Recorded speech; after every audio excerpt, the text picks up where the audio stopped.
Para doon sa mga kababayan natin na nagtatanong at nag-PPM po at humihingi po sila ng opinion at sabi nila kung pwede ko ba raw sila matulungan makapaghanap ng work po dito sa bansang ito. Mga kaibigan, ang kasagutan ko po ay ganito.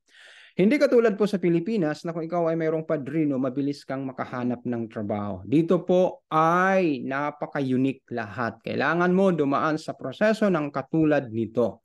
Kung ikaw ay third country national na katulad natin po, marahil ikaw ay nasa ibang bansa ngayon dito sa Europa o andiyan ka pa sa Pilipinas, iisa lang po ang takbo po ng proseso.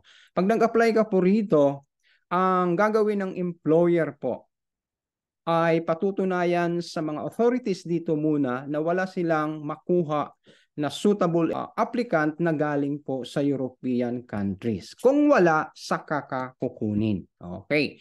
Pero mayroong exemption po dito. Kung ikaw ay highly skilled third country national, hindi ka na idadaan sa ganitong proseso. Sino-sino naman po yung mga highly skilled third country nationals? Meron po akong video dyan. I-attach ko mamaya dito sa description area para mapanood nyo yung tungkol po doon sa exception na yon. Sakali naman ikaw po ay makuha, ikaw ay isang third country national, mapili ka ng isang employer, ang employer naman po ang responsible para kumuha ng work permit mo. Okay, yun po ang kanilang gagawin. Magsasubmit po sila ng application sa competent cantonal labor market or migration authority at ang authorities naman ito ay sasagutin nila lahat ng mga katanungan tungkol dito. So mga kaibigan, gustuhin ko man na tulungan kayo makahanap ng work dito, idulog kayo sa mga companies dito, ay medyo mahirap po yun dahil nga po sa katangian po natin na tayo po ay galing sa third country national. Pero mayroon akong nasilip na magandang bagay dyan.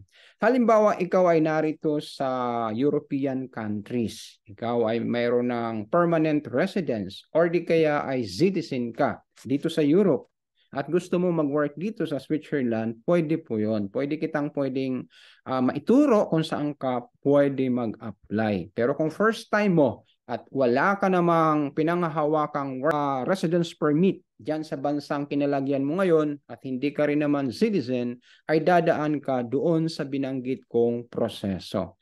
So, hindi siya ganun kadali pero mayroon namang chance mga kaibigan na mag-apply. Apply ka ng apply. Huwag kang titigil kasi kung titigil ka, wala kang mangyayari sa'yo. Meron pa akong isang exception. Halimbawa, nandito ka naman sa Switzerland na, naghahanap ka ng work at ikaw ay mayroong hawak na residence permit D, ay pwede kong ituro sa iyo saan ka pwede mag-apply. Ayan, yun lang ang tanging maitutulong ko. Okay, so sana po ay naging maliwanag na para doon sa mga kaibigan natin na nagtanong kung sila ba ay pwedeng alalayan. Mga kaibigan, kung gusto, gusto ko. Pero meron ba akong magagawa? Hindi ganun kadali nga kasi dahil nga po sa proseso na mayroon dito ang bansang ito.